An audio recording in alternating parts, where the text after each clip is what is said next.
Hello, friends, and welcome back to another exciting episode of Play Along Podcast, the podcast where we play through games. And in today's episode, we're celebrating our 300th episode.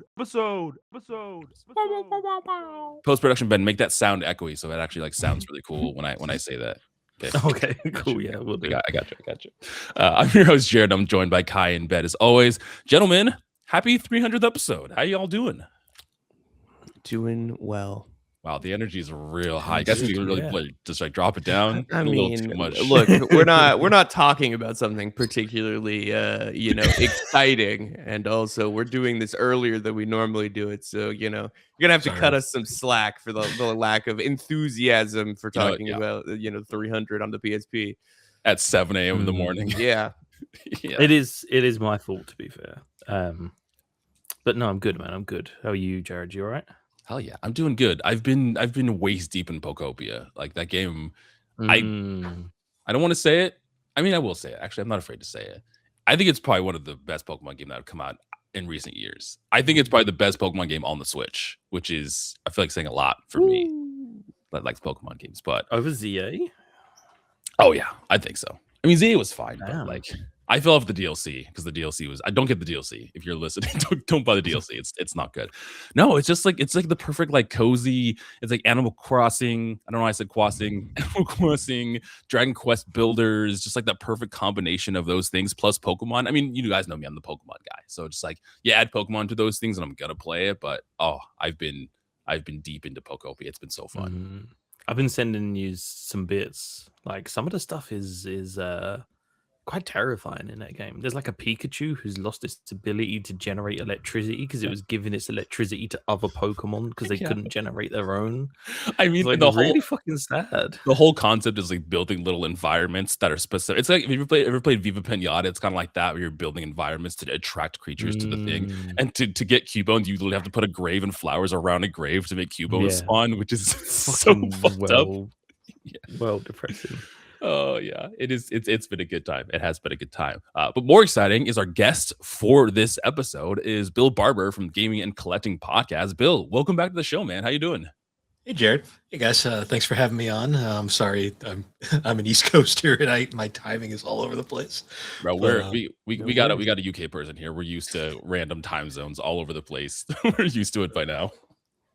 I just felt bad. You were like, "Is this a good recording day?" I'm like, "That's the one weekend I'm not going to be home for this entire year." Yeah, the struggle of time zones and scheduling is the podcast. It's the podcast curse. We do it for the love of the game. I would know. I have 3 of them. Which is wild. Yeah, we have one podcast that we struggle to manage sometimes. Y'all out there that have 2 or 3 are the true heroes. Heroes in quotes. Crazy people. It's all the same, really. Yeah, but I was saying before the recording that when we were thinking of doing this when Kai pitched this, I was like, "Yo, I bet Bill has played this game before." And when I reaced out, you're like, "Yeah, I played this game before." And I don't know if that's a compliment. Being like, what do I know who has played the most obscure movie adaptation for PSP? I know the man. I'm a crazy collector. What can I say? Yeah, well, I see all the stuff you post on Instagram and everything like that. And again, your collection is awesome. But I'm always seeing you highlight games. I'm just like, I never even knew this was a game before. I didn't know there was a game of this specific franchise or movie tie-in or things like that too. See, that's the fun part about it is usually when I've slowed down considerably in recent years, but yeah, whenever I go to a retro store, a lot of the times my thought process will be, I don't know what that is. That looks dumb. I want it. I'll just buy it. That's how I end up with games like Future Tactics, which is a game that I swear everybody's heard of, but nobody's played. Okay, hold on. Let me tell you, I haven't heard of it, so don't worry about that. What's it on? It's on PlayStation 2. It's it's a game that I swear I used to see on the shelf everywhere. You know what's funny? I think I have seen this cover before. when I bought it, I had multiple people being like, "Yo, Future Tactics, is that game any good?" I'm like, "I don't know." And they're like, "I've seen it everywhere." And I'm like, "You're the expert." Probably not a good sign if you've seen it everywhere. I won't. I'll just say it. It's not very good. It's very mediocre. I know you said you kind of slowed down in recent years in the collecting, but do you have a white whale of just I want this? Here's Jinx just yelling. Yeah, I mean, I'm one of my goals was to collect the final 5 Saturn games that released, and I got 3 of them, and then the other 2 shot up in price so much that I can't justify it. And I have Panzer Dragoon Saga, like I have like the holy grail of Saturn collecting. Yeah. But I guess if I had a white whale, it'd probably be like Magic Knight Ray Earth on Saturn. Ooh, Magic Knight Ray Earth. Currently going for like $800, so I'm just kind of like, no thanks. So not now. Oh, damn, that is crazy. This game looks cool. No, dog. It is nothing. I mean, not $800, but it looks. The art is really cool.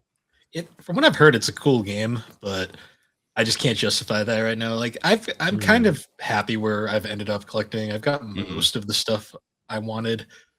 I still go to the con scene every year. Like I save my collecting now for whenever I go to cons. So every now and then I'll pick up some new stuff. Like last year, I dropped like $200 on the Fire Emblem Three Houses Special Edition just because I missed it when it first came out, and I was like, "It's there, I need it." So I need it. That's the problem with cons, though, man. You go and you're like, oh, "This thing is right in front of me," and when you're like, "I'm here," like, yeah, I'm here, and I can walk away with it. That's kind of dangerous, yo. That's kind of the key. Like this year, I'm only doing one gaming con. I'm doing an anime con and a comic con instead this year. So hopefully I won't pay as much. But yeah, we'll see how long that lasts for you. But yeah, Bill, you hinted that you do a lot on the internet. You have multiple podcasts that you run. If people are unfamiliar with you or even gaming collecting, why don't you let them know about that show and the other shows you do too? Sure. So I do a podcast called Gaming Collecting. It is a gaming and anime based nostalgia podcast I do with my sister Alex. We talk about different games, anime, all sorts of different stuff. Jared's been on it a few times. We talked about Attack on Titan last year, and it was that was a good time. It was basically 4 people just bullying me for not watching the show. Yeah, we're like, we got to get Bill to watch Attack on Titan, and we're doing it for content. I'll force him to have to watch through Attack on Titan. Yeah. Yeah, we do a whole bunch of stuff over there. Then I also have the 3DO Experience. It's a 3DO retrospective podcast for me and my buddy Thrak talk about the 3DO interactive multiplayer console and the company behind it. Every week we'll cover like either a different game or like something related to 3DO. And then my final podcast is Geek Addicts, which is a pop culture podcast I do with my best friend Matt, where we just talk about all sorts of different pop culture topics. That one's probably the loosest out of all the shows we do. It's pretty much whatever we feel like talking about at a given time. Yeah. There's something freeing about that though, right? Like something freeing about like just turning up and shooting the shit and not having to like kind of worry too much about structure. I mean, I sound like I'm digging out my own podcast, but yeah, it'd be nice to not have to record episodes about things anymore. See, it's nice, but at the same time, because it's so like not niche in the slightest, like it's so hard to find an audience at all. Oh well, yeah, I can see that for sure. Yeah. I will.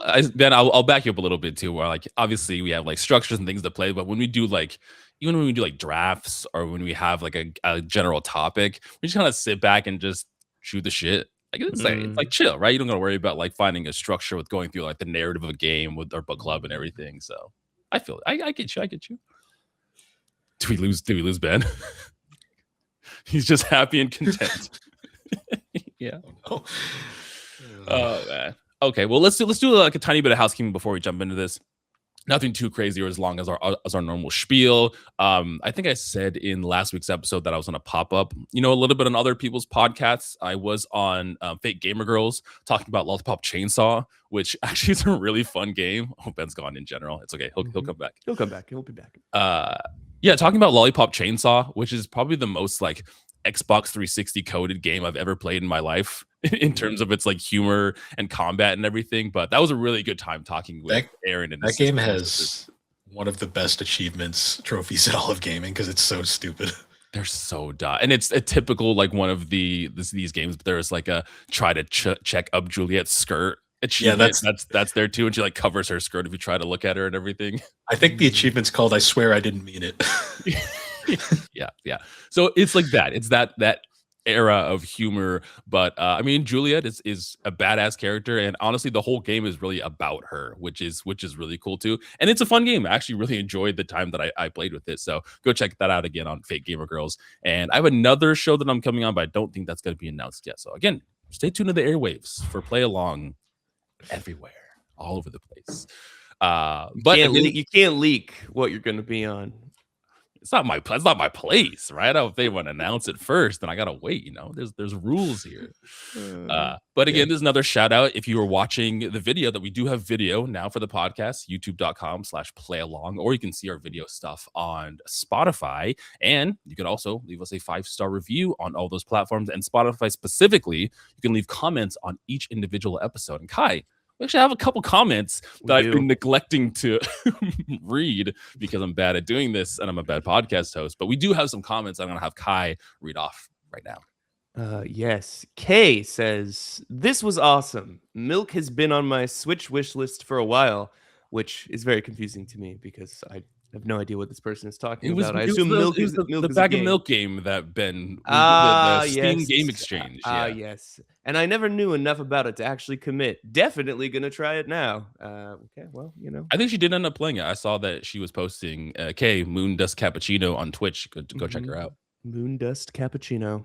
Which sounds delicious, by the way. It does. I would love a Moon Dust Cappuccino right now. I had to forego coffee because someone pinged me that the link was ready. But, oh well. I'll wait for my caffeine. No coffee at 7 a.m. I know, so it's devastating. Kay also followed up with, "This was so fun. I love the 2-part video episode. Love Kai snacking halfway through," which, yeah. "And love hearing everyone's takes on games. Nice to hear you guys look back on years of podcasting. And yes, I personally love the 5 Hearts episode. And thank you. Thank you for loving that episode. That's very important to me that you appreciate. I mean, our 5 Hearts Under One Roof episode was our most listened episode last year. So there's many people that also enjoyed the 5 Hearts episode. All means Clap Goblin. But that was our tier list where we were ranking all the games we've played for the podcast. And it was so long that we had to break it up into 2 parts, which is why snacks are required for it. Snacks are often required for my podcasting to be successful. On the other side, we have Jorge, who has some feelings and thoughts about our Star Fox Adventures episodes. With all due respect, you all played the game with double X speed or turbo press or slowing down some parts. Let's work on our grammar. There are commas for a reason in English. That's a very BS way to play this game. Was a very interesting podcast. Keep up the good work, kids. So, kids felt derogatory to me. I don't know why, but kids felt like, keep it up, kids. You'll get it one day. He attempted the compliment sandwich, but forgot the top layer. It was an open face compliment sandwich. Where you start with an insult and then end vaguely with a compliment. How old does he have to be to consider us kids? Yeah. I mean, I don't know. I would rather hear you swap your mic though, Ben. Oh, is he back? I would rather have him be condescending than be like a 57-year-old man who's listening. Yeah, you're right. It's just how you guys played this. It was a very bullshit way to play this game. Good podcast though. Keep it up. Yeah. And then Jorge followed up. On the same day, listening to an additional episode of Star Fox Adventures, saying, "Oof, brother, that you said about Star Fox was indeed the most unpopular opinion I've ever heard. Just plain wrong. No specification on whose opinion of Star Fox is wrong. All of ours. Just vaguely, all of our opinion is wrong, which, it's a good game. You can fucking kick rocks, Jorge. But those are our lovely reviews that I get to read. If you have thoughts, feelings, opinions, derogatory remarks you want to throw at us at the internet, please feel free to leave those wherever you'd like. And maybe if we see them, I will read them out on an episode of the podcast, and you will feel some parasocial, warm little tingle in your heart knowing that I've recognized you from my ivory podcasting tower. Your ivory podcasting tower is crazy. Yes, leave us reviews. Yeah, he wasn't specific on the Star Fox. It was the minigame jamboree episode, whereas the whole game was like a minigame section. So maybe Maybe that. Maybe he's a big mini game guy. And you know, I vaguely remember not enjoying the mini games, so you know, I'm gonna go with that. Yeah. Ben, are you with us? I'm with you. Sorry, my whole internet crapped out at the same time. Oh no. Yeah, that's crazy. So yeah, let's get into the topic for today. It is our 300th episode, so we thought, hey, why not play 300 Someone March to had Glory the on brilliant PSP? idea of playing a game with a number 300 in it. I wonder who that is. Round of applause. Great idea. We'll start with kind of our history with the game. I'm going to talk for all three of us that we probably didn't know about this game until we were going to play it for the podcast. Just lay that blanket statement out there. But Bill, I will pass it over to you because you had told me you had played some of this beforehand. So what is your history with this weird 300 PSP movie tie-in game? I don't want to be super anticlimactic, but my history is literally I went to a game store, saw it, I'm like, that looks dumb, and I bought it. And I played it for like half an hour back then and was like, this is a sure game. And I put it down. This is a game. I didn't even have the case at the time. I just had the loose UMD, which that is, I have to say, just talk about loose UMDs. I got Size Matters, Ratchet and Clank here on the PSP. This has to be one of the worst medias of all gaming, I have to say, especially like with the system where you just kind of like drop it in there and it just kind of like flops around. Like that's great. That's very but yeah. Oh yeah, you just drop it in the back of it. See, the original PSPs had like this really cool like actual spring-loaded thing that was over-engineered, and then they're like, that's too expensive, so they just like gutted it. But you think it'd like at least attach a clip or something, so you kind of like slide it in and it's held in place or something? That's like, what the 1000 that's what the 1000s had. This one just rattles around in the system. Shake it around. It's got to hope you close it quick enough. It's a PSP and a Maraca, so you know that's two things. They ripped out all that convenient like stuff that makes because it was too expensive. And just made this cheap floppy thing. Something I do want to discuss, because I don't know if this was just a me problem, but like, did you boys have any? I mean, I just realized now, but actually, no, Jared, was you playing this on original hardware? I tried, but my SD card doesn't have enough storage, so I was just gonna dump it on here. I do have a PSP. I was just gonna. How big is this file? Well, I have a I don't have 12 kilobytes to put on the PSP. I have a 1 gig SD card, and I already have a bunch of Game Boy games on here too. So and you're like, well, I can't possibly delete some of those. Those are all very important. I ran into some save problems. Like I couldn't. I don't know if this was. I would have had to save. I was like, I didn't. I played this in one sitting, so I didn't save. Well, I think it was more. Well, it auto saves technically. Oh, interesting. It was the emulator that I was like using, so it's just like for some reason it was the emulator I'm using was unable to create saves, so I couldn't create an auto save. I couldn't save state on the emulator. I was just like, I have no idea what the fuck I'm supposed to do. So I just that's why I got to the point I got to. I got like an hour and a half, maybe 2 hours in, and then just stopped. I was like, I'm just gonna raw dog as much as I can in one sitting. And then I'm done. Were you using the PPSSPP? Are you using that? Yes. I know that it was a lot. There's a lot of PPs in there. Was it PPSSPP or something? Yeah, that's right. I was, but I'm trying to get into using my ROG Ally as my like emulator thing, and the way that you do, or the way I did it, I could have probably just used RetroArch. Is I wanted to have like the emulation station that I had on my Steam Deck, because it's like a front end and it gives you like a menu and you can scroll through the systems and it like categorizes it all in a nice way. But apparently the way I set it up, somehow it didn't work properly. I don't know. I can't save state. I downloaded Pokemon Gold ROM. I can't save state my Pokemon Gold ROM either. And there's no way I'm raw dogging a Pokemon game. So just stream it. Just stream it and do like a 24-hour like stream until you finish. You finish Gold. So yeah, I need to work out what's going on with my emulator. But I did just raw dog this in one sitting. Yeah, no, I didn't have. I mean, I played like 2 hours or so of this. Kind of, I got around like we were talking about before the podcast, been around where you were too. No, I tried playing on hardware, but I couldn't actually do it. I did figure out how to get PSP games on my PSP, which is good. I just now need to get. I think I have a micro SD card somewhere in my closet too, so I just need to grab that. But my 1 gigabyte PSP. But this is like our original PSPs kind that we had like back in the day too. I don't know if this was yours, this was mine. But let me see what a micro SD card is. I don't even need that much. Even 5 gigs would be more enough. More than well, yeah, enough. I mean, if you want to remember what was the best when it first came out, the PSP came with like a 500 megabyte memory sticks. Baby, that's yeah, right. they're actually pretty expensive.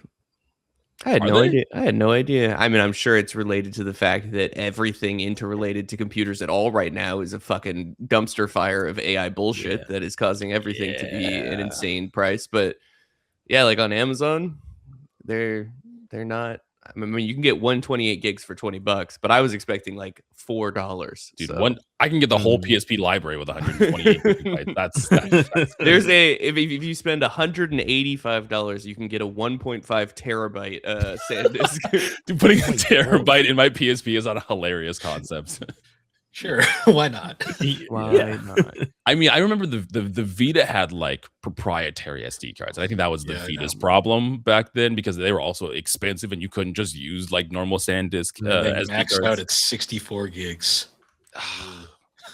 See, that's what's the wild thing is like because I said to you before the show, like I've been gradually over time trying to tidy this room because I just have a massive cables in here that I'm just trying to work my way through and find a place for my consoles and shit. And I have a PS2 and I found the PS2 memory cards. Oh, nice. 8 megabyte. Yeah. Yeah. That's all you needed, 8 man. That's megabyte. all you needed. I was like, Jesus Christ, that's fucking like ridiculously small now. Yeah. What did I went to? We were playing something, Kai, and I was we started playing the Division 2. The Division 2 is like 75 gigabytes or something like that. And I was like, what the hell? Yeah. Why are you surprised? It's a big game. It's not an indie game. I guess, but it's old as hell. Yeah, I mean, like even like the other day, I tried to boot up Battlefield 6, and I had to install a 25 gigabyte update on top of the like base 80 something gigabytes I already have installed for the game. Also, the Division 2 came out in 2019. It's not that old. That's like 7 years. That's almost retro. It's halfway to retro. Yeah. What is 10 years? Is 10 retro? No, our collective podcast has now moved it to 20 years because 10 is too close. Yeah, we refuse to acknowledge 10. Well, retro, in cars, it's 20, so we should just use that rule. Well, actually, we have a retro expert here, Bill. What is the moniker? We need a time. We need a definitive answer. Look, this isn't a question that will piss anyone off, no matter how you answer it. Oh, okay. What he wants to accept. To me, I usually say 2 generations is usually retro. Like as much as people don't want to agree, the 360 and Wii are retro now. Get over it. Yeah. They're over 2 decades old. Yeah, 2 generations is like what, 15 to 20 years. So that's like Well, it depends on the gens. The Wii is only like you got to 3 years remember. around. You got to remember, before like the PS3 360 era, the gens were short. Like PS2, GameCube, Xbox was like 4 years, which is insane when you think about it. Is that it? Oh my god. Well, it's got skewed because the PS2 lived forever. But I think they stopped like PS2 production like 20 years after the PS2 came out. It was like 2014. It officially was 2013. And then we had like 12 years of PS4. Yep. I mean, we still technically have PS4. There's games still coming out for PS4, which is crazy, by the way. Yeah. If you have a PS4, ain't no way a new game's running on that. That thing is heating up your entire room. Are you cold? Because just boot up your PS4. I'm playing Tales of Berseria right now. That's a freaking PS3 game that's just ported to PS5 at this point. Yeah. So crazy. It's crazy. Just pour it all over. It'll be fine. We don't need to make new games. It's okay. I mean, Just port everything over. Yeah. I'd say there is other countries retro, out there that, the idea of spending $700 on a PS5 is not going to happen. So if you want to sell games in those countries, you got to keep making it for PS4. That is fair. I'd say it's retro if you go to a retro store and there's just full walls of the consoles games. You know what? I like that. That's the thing. If you go and it's there and it's like, okay, PS4 is now retro. I would definitely like 360 Wii, PS3 era. Like that is, I mean, that's like 20 plus years ago at this point. Like that's for sure retro. Yes, you can make an argument for some 10-year-old games, but it's it's to the point now where like there's probably kids that don't even remember PS3 or 360 or even Wii. So there are definitely kids that have no idea any of those things exist. They're like, I don't fucking know. Yeah, let's be honest. It's like the retro argument's more of an ego thing, right? Like people don't want to acknowledge that something's retro because then that means they're old. That's what it comes down to. Although, and I don't know if you've seen this, Bill, kind of like the retro space, but I feel like, especially like some of the newer generation has been kind of getting a lot of old hardware and buying like 3DSs and PSPs and kind of playing on retro hardware recently. So I feel like it's kind of like a resurgence back on a lot of these old like tactile like consoles. A lot of that is happening right now, especially in more obscure systems, because collecting is usually like collecting market is usually surrounded around the like whatever's popular with Nintendo stuff, because Nintendo stuff just inherently has that nostalgia. Yeah. And right now it's GameCube. Like GameCube is the big hot topic one. And which is insanity when you consider the GameCube didn't sell that well and most of its games were like in bargain bins for years. Yeah.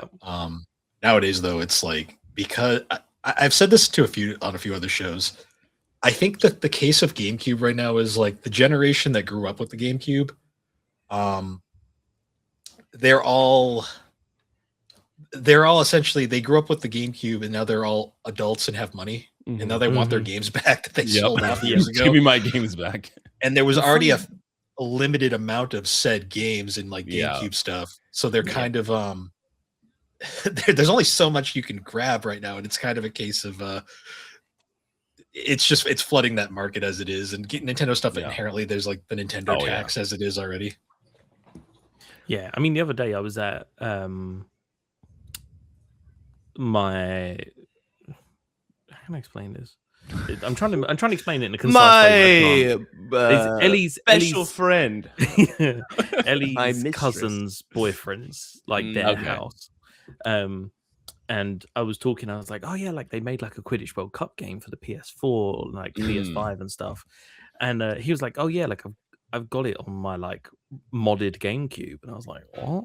So he showed me, and like the mods are using the expansion packs that built into the GameCube.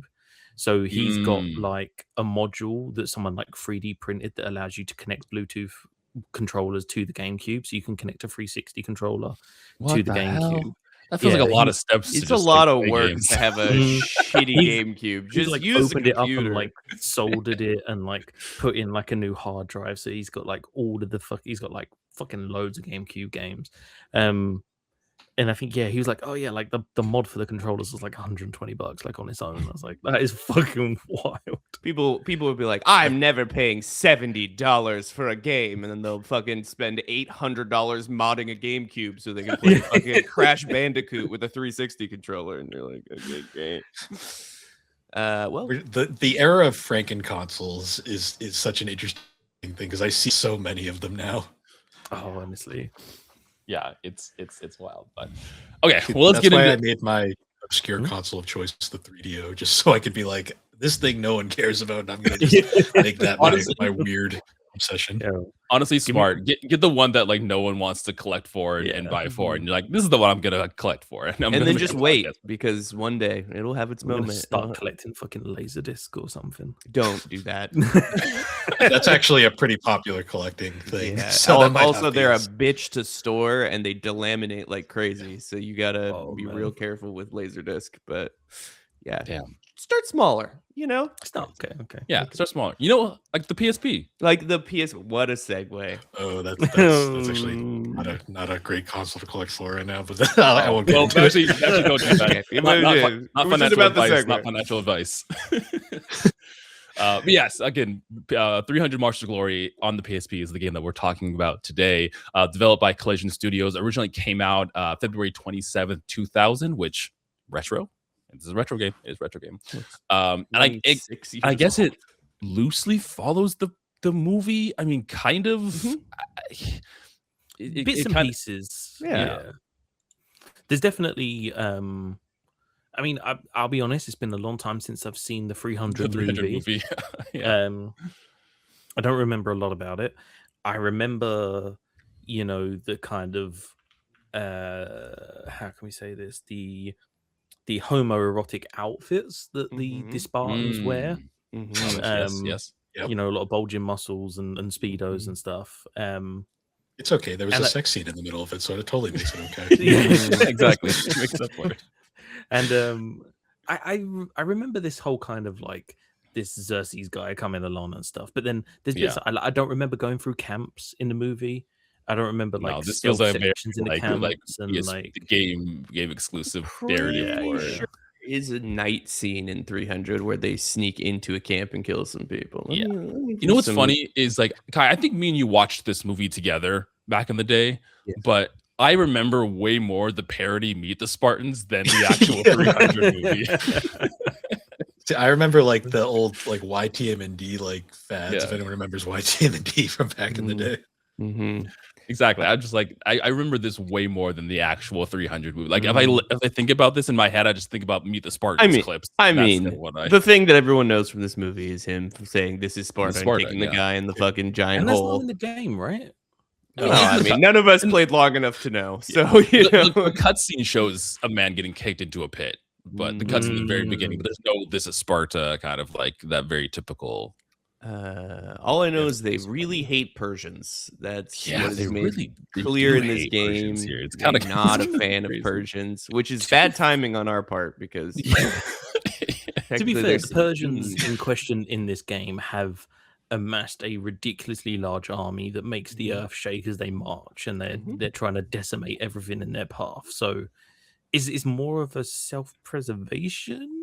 It's okay. It's always an excuse, man. There's do always we think this as a spiritual you know, game within the realm of Prince of Persia? Do these exist in the same universe? It's in the 300 cinematic universe. Is that what I'm Yes. Does this exist in Jake Gyllenhaal's white Persian fucking Prince of Persia movie? I feel like it does. I feel like these are two sides of a coin of awful that exists. I did buy Sands of Time recently, the redone one in the Ubisoft Steam sale that was going on. So the remaster, not the remake. I know. I'm sorry to mention it, Jared. I know it. I know it hurts your soul. We were waiting for that remake for so long, and they're just like, never mind. We're done. Yeah. But don't worry, Beyond Good and Evil 2 is still coming. So they No, say. that's also not coming. I've given up hope on all of these good games that Ubisoft has promised us. Although apparently Assassin's Creed Black Flag remake is still happening, and that's exciting because I loved Black Flag. Black Flag was cool. Just don't trust AAA studios, okay? Play indie When- games. Play when- great Well, Well, games. especially ones recently purchased by autocratic dictatorships. You know. Yeah. 300 though. Yes. What is your experience with this, Jared? It's funny because I mean we all talked about it. Like just you know, blanket statement, not a great game.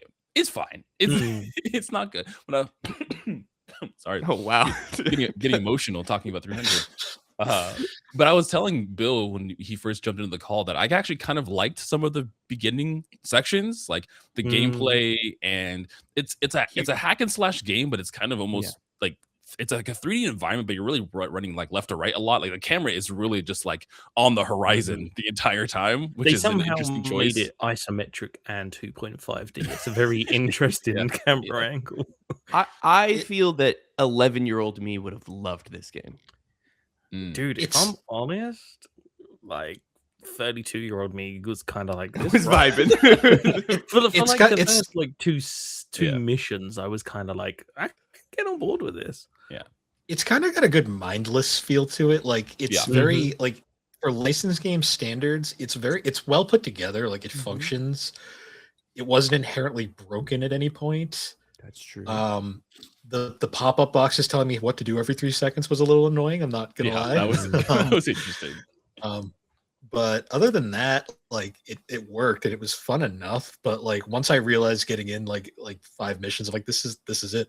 This is the game. Yeah, see, and that's kind of the problem, right? I don't think there was necessarily anything inherently like wrong. I was again, like Bill was saying, I was kind of surprised at all of the systems, right? You have like a full you can get like currency. There's a full shop. You can upgrade weapons. Like the move set was crazy. You have like light and heavy moves, but you also have a spear. You can throw the spear. You can bolt the triggers to kind of pull your shield up to block arrows. Like the mechanics felt more complex than I thought it was going to, but after you played that first level, that's kind of it. It doesn't really change after that. Yeah. See, it was But I really mean, that- bad when like sorry. No, go on, Bill. Go on. I was gonna say, it's really bad when like you have all these different combos, but then you forget the combo almost immediately. Just immediately proceed to go back to just using X and square for everything. Yeah. It was interesting though, because like I think the thing for me was like I was like, okay, I remember these bits from the game. Like I remember the whole like the dudes holding their hand, like their head, the shields over their heads to stop the arrows. I remember like standing in a line and slowly charging with the spears and stuff. I was like, hey, I remember this stuff. Vaguely Spartan behavior. Want to know a fun little strat I discovered in those first 3 missions? Let's hear it. Basically, if you want to just kind of breeze through and not really try, just run around the arenas until the arrows come, and then just put the shield up and watch the arrows kill all the other people. And then it is a very effective methodology. It is. I was like, I would say I did run into a weird glitch later on that, you know, upon closing it and opening it back up was fine. But eventually you get like these shielded guys that have big like steel shields. And you have to either wait for an opening, or in that section you'll have multiple like characters helping you. So if one of them's attacking, you can kind of go around and hit them from behind.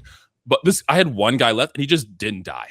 I hit him like over and over again, and he just didn't die. Like sometimes you can use the shield to kind of knock them on the ground and do kind of like an assassination animation and stab them on the floor. He just didn't die. I did that for like 10 minutes, and I was like, okay, something's wrong because this man is just not dying. Sometimes you can force them to unload if you run far enough off screen. That's another hot tip. Just get out of the loading section and you'll be despawn and come back. It was interesting though, because there was a lot more mechanics to it than I suspected. Because, like you said, for like, sure, you've got your bar fields up, and you can either use it to heal yourself, or you can use it to go. What do they call, blood drunk or something? Yeah, blood drunk. And then like I think the thing that kind of hindered me, and like I guess like if we're getting into criticisms of the game, was there are certain enemies that you can't do damage to until you're blood drunk. And there were times where like there's like a big like golem dude that you have to kill in like the 3rd mission or whatever, but you can only damage him when you're blood drunk. And so basically what I had to do was like keep attacking him and build up my meter even though I wasn't doing any damage. It's the bone golem. That's it, yes. And I was kind of like, oh, that's a little bit annoying. But once you get the blood drunk, you can kind of defeat him like in that one period of being blood drunk if you just like spam the heavy attack. That's what I was worried about, because I was afraid, because building up the meter to use any of those special abilities like heal also takes time. Like that took a little bit in general. So I was worried that I'd have to do that cycle kind of multiple times. But once you get blood drunk and attack the golem, it takes like 4 hits and he's dead. Like it actually goes by pretty quickly. And I was like, okay, that's fine. I didn't want to have to like go through the cycle over and over and over again. Yeah. And I think like to Bill's point as well, like there was like a couple of set combos I learned, and they were like my combos, right? So like you do like light heavy shield, and you can like spin around and you stun the enemy, and then you can just kind of like, and I don't know about you guys, I was finding that like on the, okay, I guess I'll just call them the minions, like the kind of guys who just came in with swords. They didn't have shields or anything. Like they were kind of the slave guys, yeah. Almost like doing the heavy attacks seemed to do no damage, but if you did the light attacks, they seemed to die really easy. It was fucking weird. And so yeah, I had that. I had like one with the spear where you kind of like double shield and then you spun the spear and stuff. And then afterwards I unlocked one that was like a double stab, but I find myself, there was enough of the like smaller enemies that you could build the meter up and do those special attacks where you did like R1 square, and you just like run up and like stab them, and then it was like kind of like a one-hit kill situation. I just run around doing a lot of that. I would just like kind of build my meter up and do a lot of that. Use special, yeah. Oh, I thought you were going to say something, Bill. Sorry. No, sorry. No, you're good. I was going to say, the section that I did play the most, that I appreciated the most, was the tunnel section where you get information and you hold the shields up and you have the spears and kind of like marching along. I did fail that at one time. I failed the first time I failed the first time I did it too. Well, because you have this meter, right? And like doing actions uses this meter if it's movement or light attacks or whatever. But then you also have to do heavy attacks to destroy shields. You have to like spam circle to stop them pushing you back. And it's really easy to kind of like overuse that meter. And if you overuse the meter, you just insta die. Like that's it. It also doesn't tell you about that the arrows will still rain down during that segment. And it was kind of like, oh yeah, the button that you used to guard in the previous section, that still works here. And I'm just like, oh, thanks. But there's a different guard that does a different thing that if you press the other trigger. And I'm just like, because I'm like, when I get to the elephant, I'm trying to guard for the arrows and it just steps on me. I'm like, oh. Yeah, this is a different block from the block I'm supposed to use to block the elephants. Gotcha. I gotcha. Yeah. Different blocks. The elephant was interesting because again, the elephant was one of those enemies where like I didn't really feel like I was doing any damage to it, and then it just kind of died. I feel like that's kind of like my experience in this game in general. Like I'm not really sure what I'm doing, and then they die, and I'm like, oh, okay, I guess this is fine, right? I'm doing something correctly. So you guys all played emulation, right? For the most part? Yes. Okay. How were the load times emulation wise? Because playing this on the actual hardware. Oh, it probably was. Oh, really? Really? Oh no. Load times were pretty bad. I booted up and it was like maybe 3 seconds. Oh yeah, it was quick. I don't have any. I couldn't even take a guess because I don't even remember it being like something that I don't. No. Is there loading in this game? Yeah. Oh, It's kind of you get like a black screen that says loading in the corner, and then it will take you into a cutscene, and you have to kind of wait a couple of seconds before you can skip the cutscene if that's what you want to do to go into the level. But it was like so like low that I didn't even really register it being a loading screen se. Like, I'm glad maybe I did play it on actual hardware. How long were the wait times in between? Like how long were the load times? They varied from like a minute to like the worst one was like 2 minutes. Damn, that's I would be like my game's broken. So clearly something's wrong here. The in-level loading wasn't as bad because there were segments where like they would do kind of like the Legacy of Kain thing where like you'd go down a long hallway. Yeah. And it would kind of like stutter for a minute and you get this little spinning thing in the corner and then it would go. Those weren't terrible, but like the in-between level stuff, I was like, you could hear the PSP's like little like laser just like going crazy in there. Like that's great. Kill me, please put me out of my. No, I was gonna ask this too on how you thought kind of like visually it looked because obviously you're playing on emulation, so like it ran fine for me and it was like running at like 1080 or something like that, like the display. So I was like, it looked good. I had to shrink it down because my monitor was too big to the back. The wide monitor. It looked insane. It was just like stretch it for tiny that, or pixels. Okay. I essentially scaled it down to around PSP size and played it that way. So I was like, this is the best looking option that we have. Yeah, interestingly, I said I was playing on my ROG. Like I have a dock that lets me plug it into my TV. Yeah. It did not like being on my TV. My TV is like 50-inch 4K. No. It did not like that. Those like, pixels were like being torture stretched. Dude, it wasn't even that. Like it just couldn't it couldn't handle being blown up to that size. There was a lot of stuttering and a lot of like frame skippings and like it just did not run. And I was like, okay, I have to play this handheld. That's funny because on the actual hardware, when a lot of stuff's going on screen, it chugged. It chugged hard. Oh no! I was like, like. And I guess just to clarify, like, do you have any other issues with PSP games, or like has your main experience been like? Is what I'm trying to work out like, is it the game? Is there the problem, or like is there like a PSP hardware problem? Well, PSPs kind of just always have bad loading times. Like that's just. I think it's probably a combination of both. Like to me, like one of the dumbest like things I noticed was there was a PSP Sims 2 game. Oh, I remember this. The loading times on that are horrendous. But then it was briefly on the Vita store, and I bought it on the Vita just for nostalgia. The load times are instant on the Vita, so it's like it actually some of the little mini games don't work properly because the load times are too fast, and it's like, wait, what? Oh man, back in the day where loading screens were like fun tips or like little mini games, like move the analog stick, and I'm thinking of like the Dragon Ball Budokai games and everything, it's just like, oh, not a problem now. Not something you can do now. I mean, I think it's also just the timing.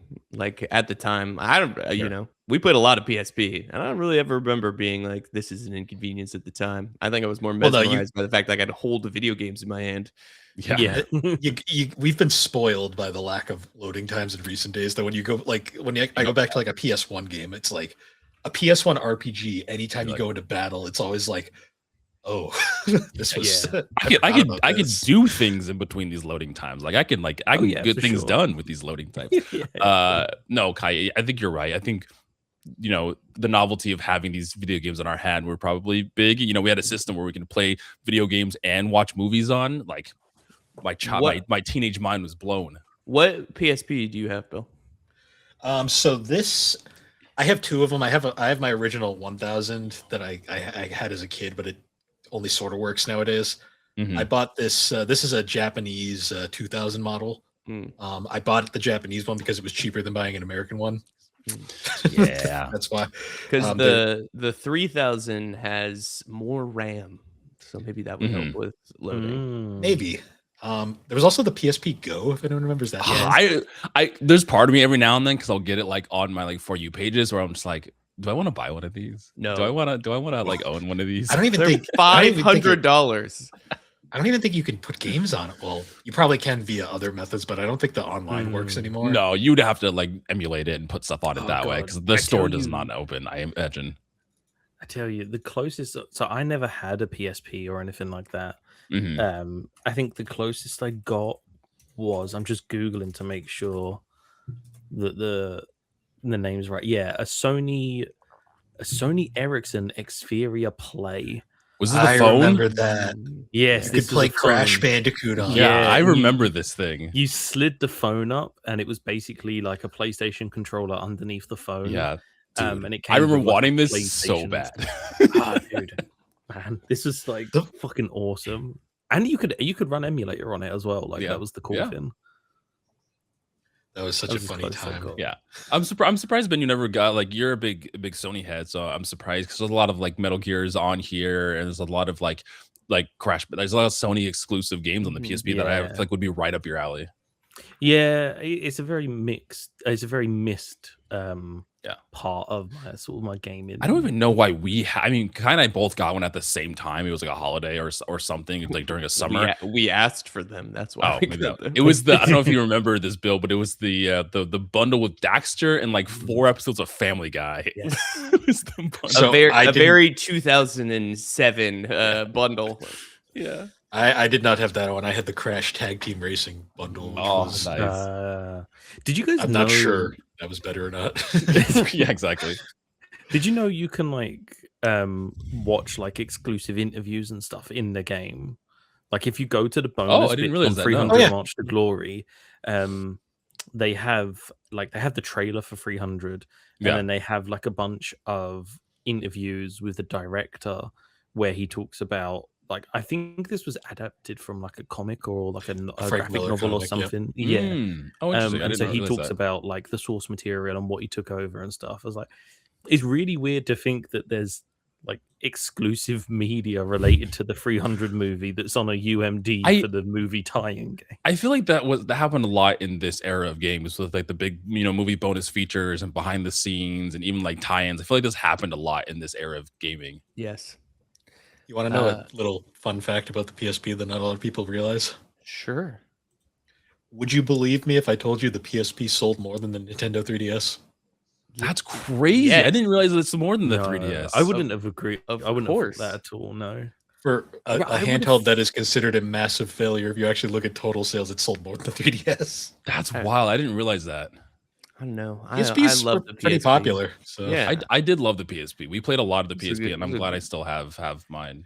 I laugh because people always are like, the PSP is a massive failure, but the 3DS is one of the greatest handhelds ever made. I'm like, well, I've got some news. I hate to break it. Well, I feel like people think like that with the Vita too. I think people were like, oh, the Vita had all these games on it and everything like that too. But it's just like Sony also didn't like support the Vita very well too. Sony Vita had all made issues.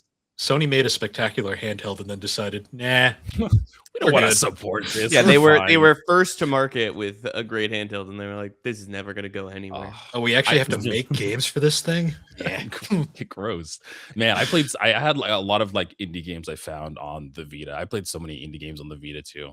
I miss the little guy. And then again, looking at prices, I'm just like, do I have a PSP? Do I actually want a Vita? Want to buy a Vita? Yes, No, but no. No. I'm sure you can emulate it on your 3DS. Yes, Like, you can. Yeah, Well, not on a 3DS. Can you Probably. Is the hardware to run that? I don't know. I'm not an I don't expert. I don't fucking know. I know I have like Game Who Boy knows? games and Nintendo 64 stuff and everything. I don't know. The PlayStation stuff I feel like has like weird emulation. Like with trying to do PS3 games, I feel like it's always hit or Well- even nowadays I feel like it's always hit or miss too. the PS2 and the PS3 have some of the weirdest architecture of like Yeah. any consoles ever made. So it's like yeah. emulation's not the easiest. Yeah. I feel like PS2's gotten much better and the PS3 is doable now, but it still doesn't run well. So just in case you're wondering about the 300 game, it is so mediocre that we've just defaulted to talking about the console it was on rather than talking about the Hey, game. hey, this is one of those like sit back and have It's a like, conversation yeah, kind of yeah, you episodes. do some battles, whatever. Fuck it. The PSP, on the other hand, I want to talk about this. Very interesting stuff. I do actually have an interesting observation with this game, aside from the fact that this was a greatest hits, by the way. Hilarious. Wow. Hilarious. You got a Wild. greatest hits copy. I made a bit of an observation because when I was doing a little research on this game, I was actually surprised to learn that there is no other console version. It's just a PSP game. It's just this. This is the only 300 Exclusive. game, by the way, that Bill And- told me too. I made an interesting like realization to that. If you think about when this game came out, it was around 07, like we were saying earlier. Mhm. That was like that weird like transition period between like the old like PS2 era and then like the new like next gen stuff. Yeah. And that was HD like era. right around.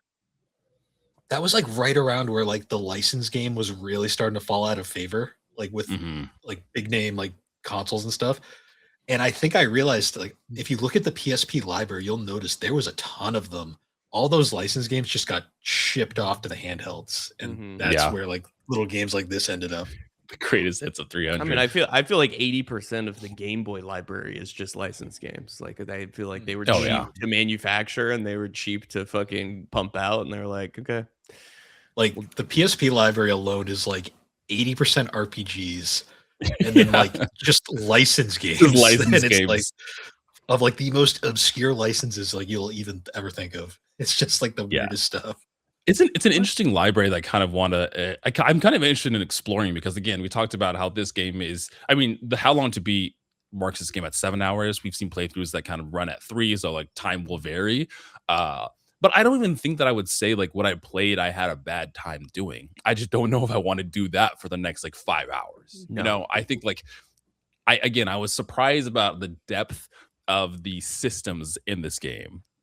On all of that, and it was fun. I think I enjoyed what I played of it. I just don't want to be. The story's not interesting enough for me to be like, yeah, let's go. Like I'm riveted I by think- this narrative. I think that's the bigger problem, right? Is like mission wise. So like the first mission starts with you basically repelling Xerxes' forces and you're pushing them back.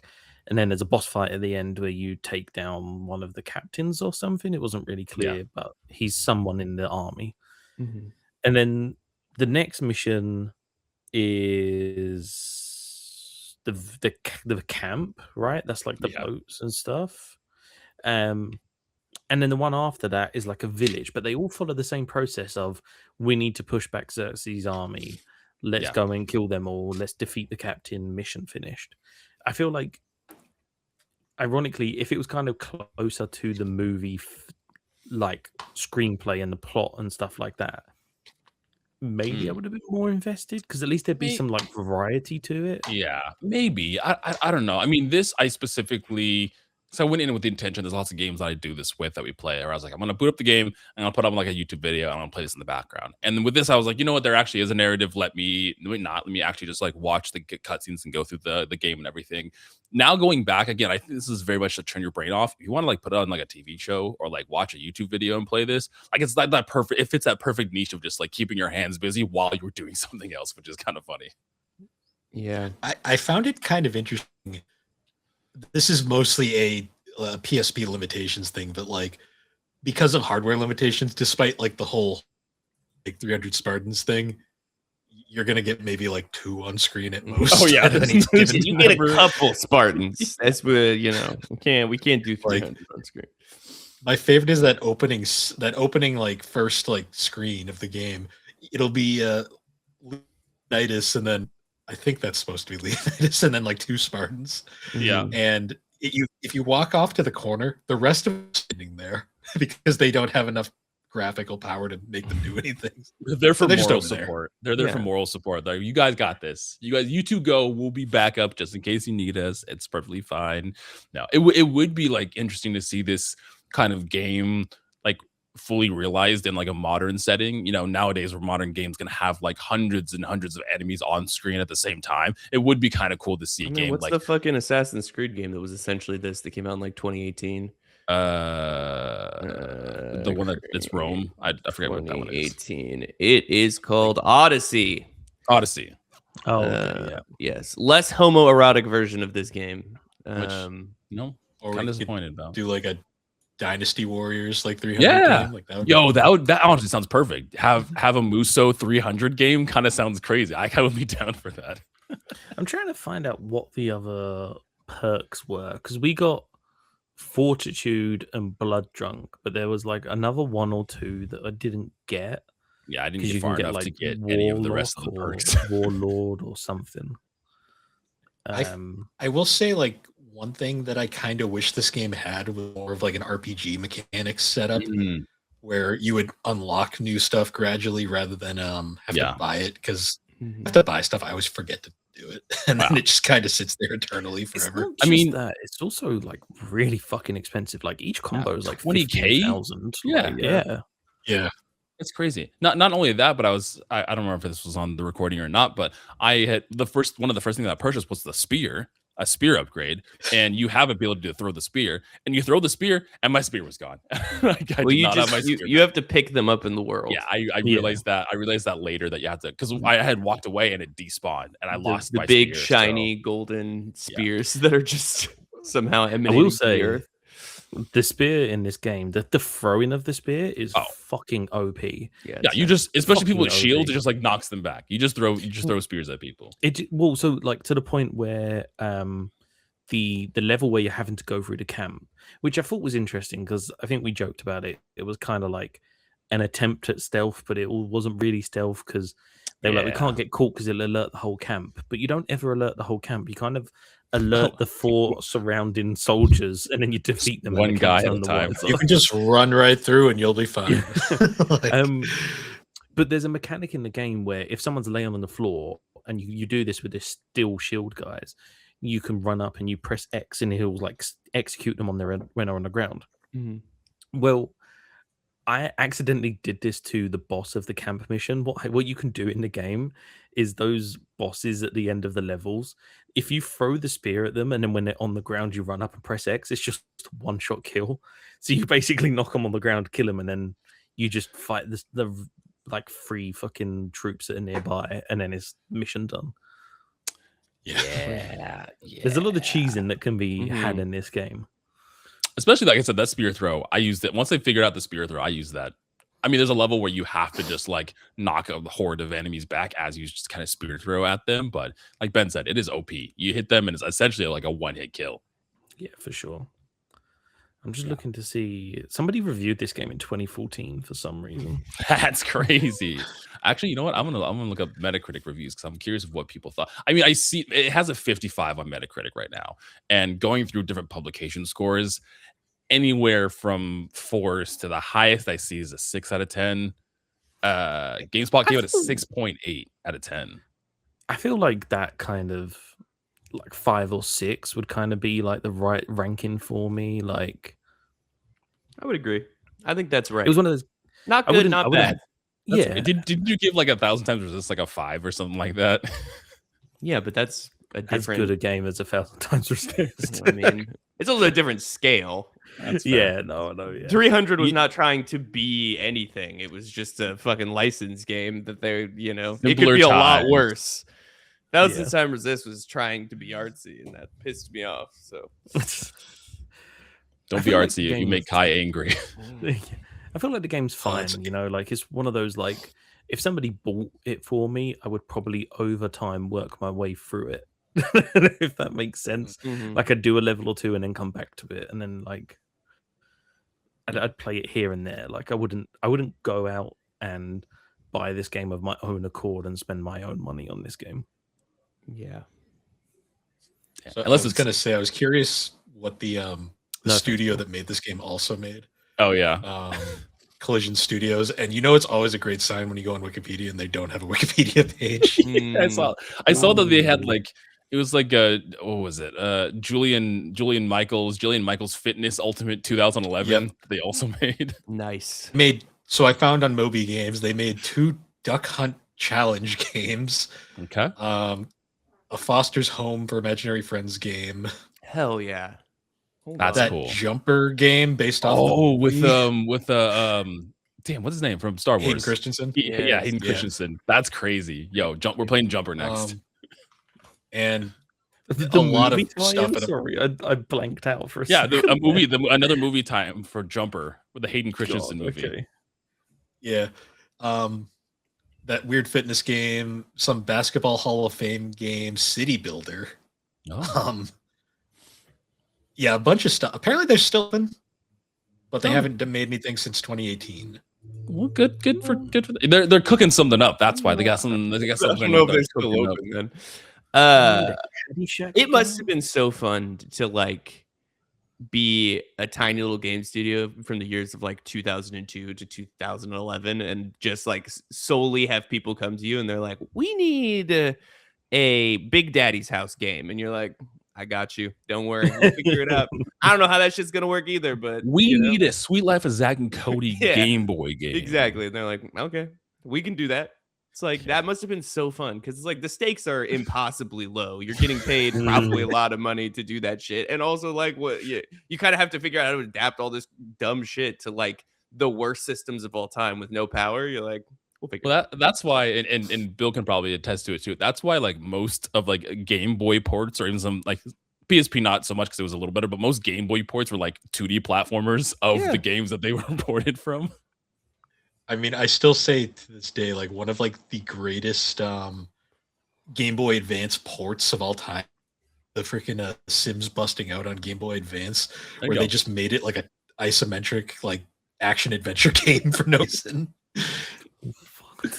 Don't get Jared talking about the fucking handheld Sims. What's that one you was talking about the other day in the Discord? The Herbs or whatever? The Herbs, yeah. That was the direct sequel. The Herbs? Yeah, you don't remember playing this guy? The Herbs was great. Herbs. What is it on? The console version. Yeah. Oh yeah. Console version is like a Sims game, and it had the Black Eyed Peas in it for some reason. What they wanted is they wanted to target the inner city youth. The what is the stupid fucking music category that they still have on urban. Anything hip hop related on my car just says urban on it, and I'm like, oh god, that feels I'm a little offended by this. Yeah, they're like, it's Sims but for black teenagers.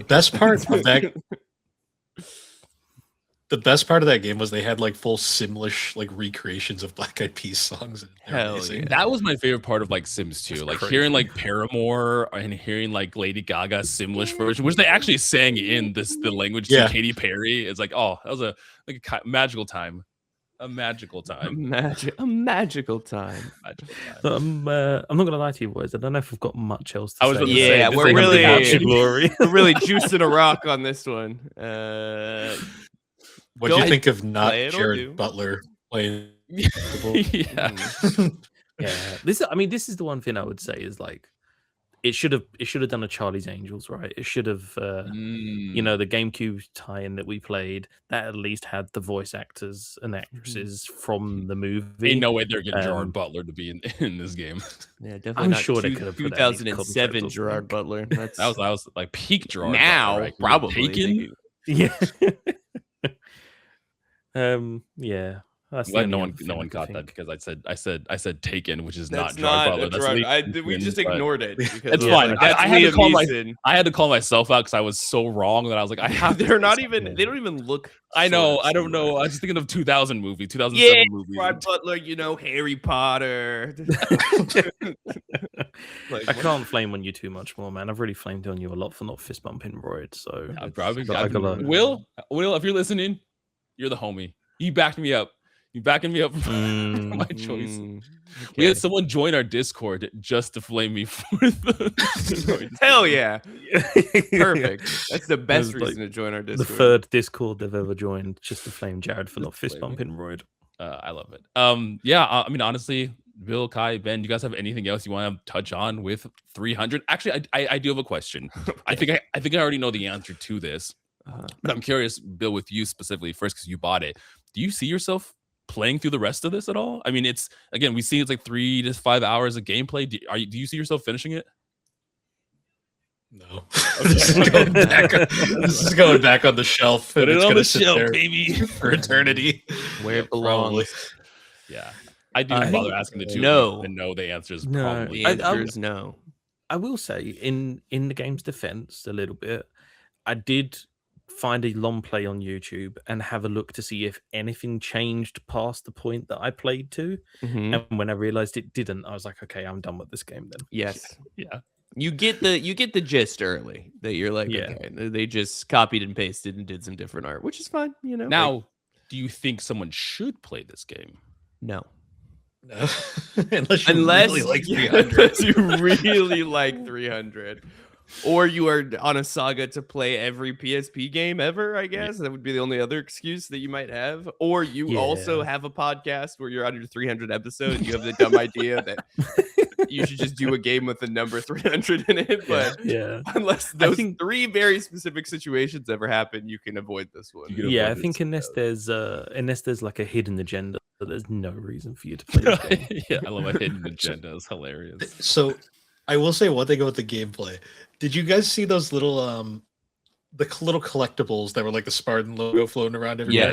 Yes. I thought those were save points for the longest time. I just was ignoring them the whole time. No, just and then I accidentally little collectible. walked into one. It was like, ooh, bonus content. I'm like, oh, It it wasn't important anyway. It was just floating around there for some reason. Yeah, they are in places that would make it seem like they are like checkpoints, right? It's like after the also boss sometimes- fights and Yeah. Sometimes you'd run over to go hit one, and then you'd trigger a cutscene, and then you'd immediately be past it, and you just forget it was there and move on.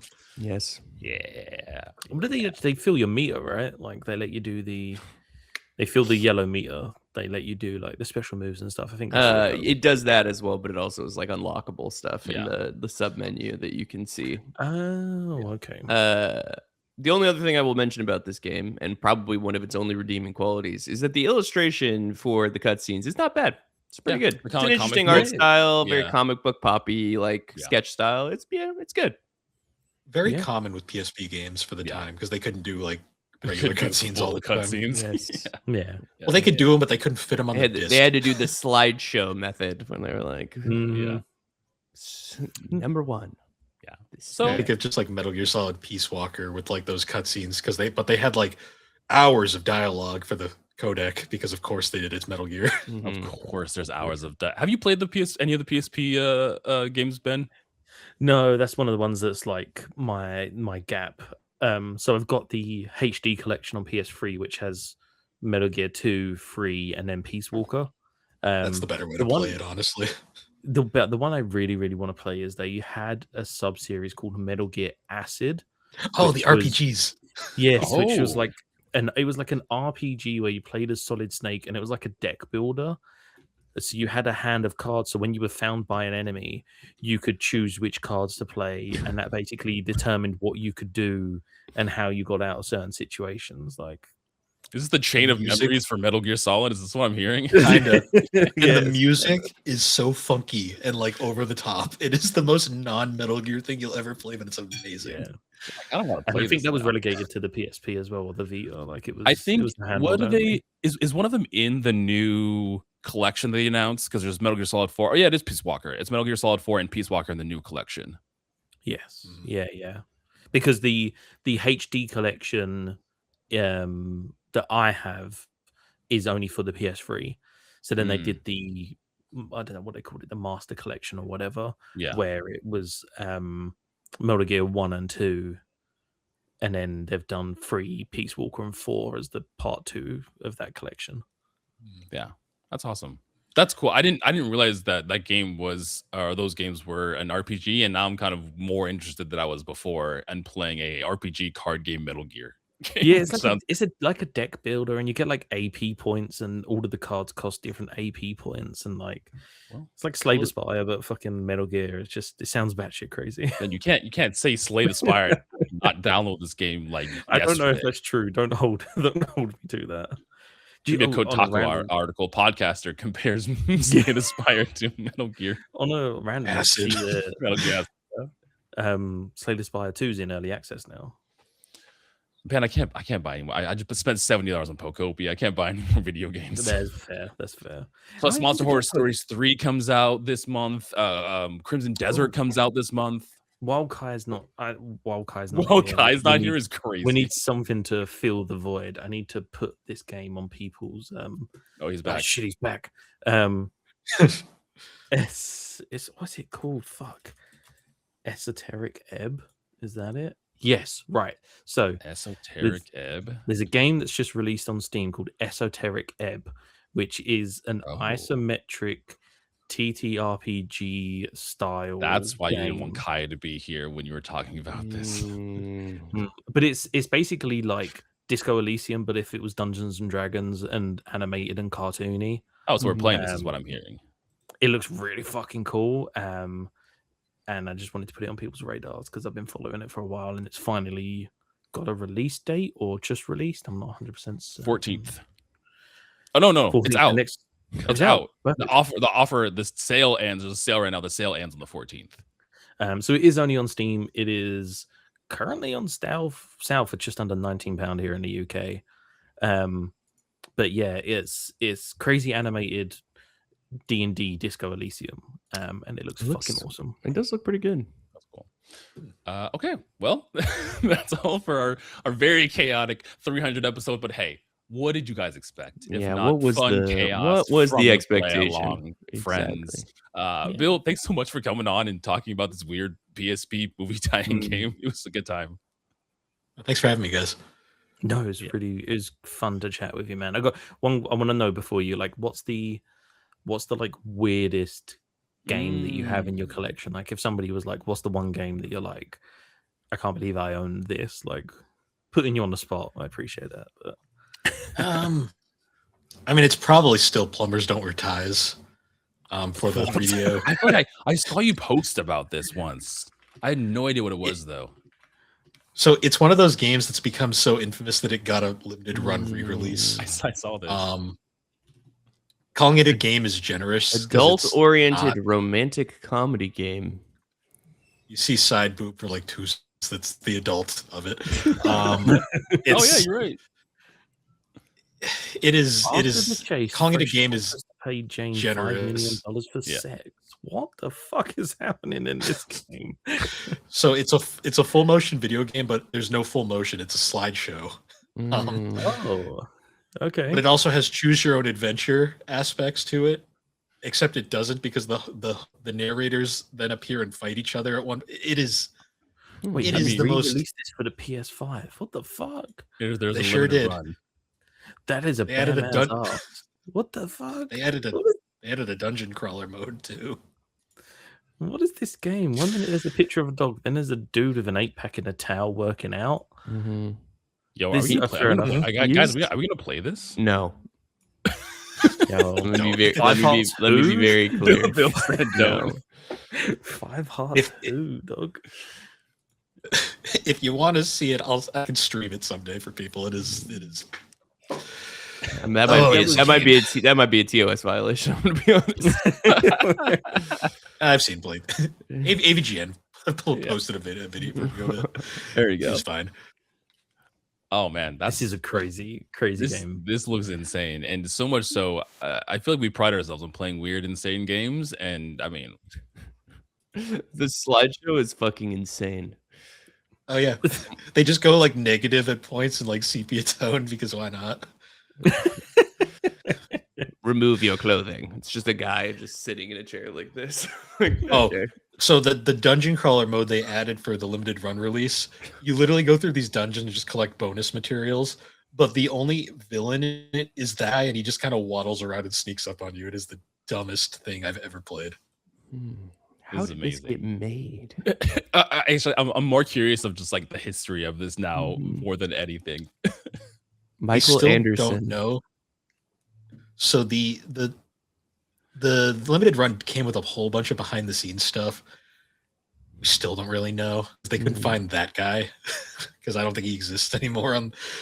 He ascended probably. Oh shit! The collector's edition of the limited run thing comes with so many things. A DVD ROM and a jewel case, a tie, plumber on a bike. It is a bundle.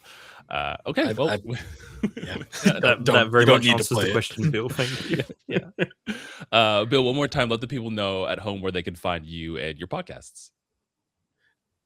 So I'm Bill. I'm from the Gaming Collecting Podcast, the 3D Experience, and Geek Addicts. You can find those podcasts on all the major podcasting platforms, or just to find them easier, you can find them over on the Superpod Network. They're over there as well. Hell yeah. And all the links to that will be down below. If you want a jumping off point, that Attack on Titan episode that we did was really good. That was a really fun episode. And Bill was also on our podcast. Ben and Bill did a Get Wrecked episode where they talked about Pokemon Shield and Scott Pilgrim. There we go. Wow, that not even started with it doesn't even have an F in it. I wasn't going. It was me. That was my thinking noises. I wasn't actually. Pilgrim. Which I think. And I was going to say, I'll just shout out. If you want to learn more about Plumbers Don't Wear Ties, we did cover it on the 3DO Experience. Oh, hell yeah. There you go. Okay, well, it's over there. That may be how I consume that content. We'll live vicariously through you. You're doing the Lord's work over there. Yeah. Oh man! In the next episode of Play Along, we are going to be back in Dispatch. We took a little longer break in between for the 300th episode, but we're back with Dispatch Part 2, going through episodes 3 and episodes 4. And Nick from the Friday Night Gamecast will be joining us for that episode. So very excited for that, and excited to play through Dispatch and not 300. Because Dispatch is a great game. But with that, everybody, thanks for listening. Thanks for supporting the show as always, and we will see you next week. Peace out, everybody. Bye. Bye.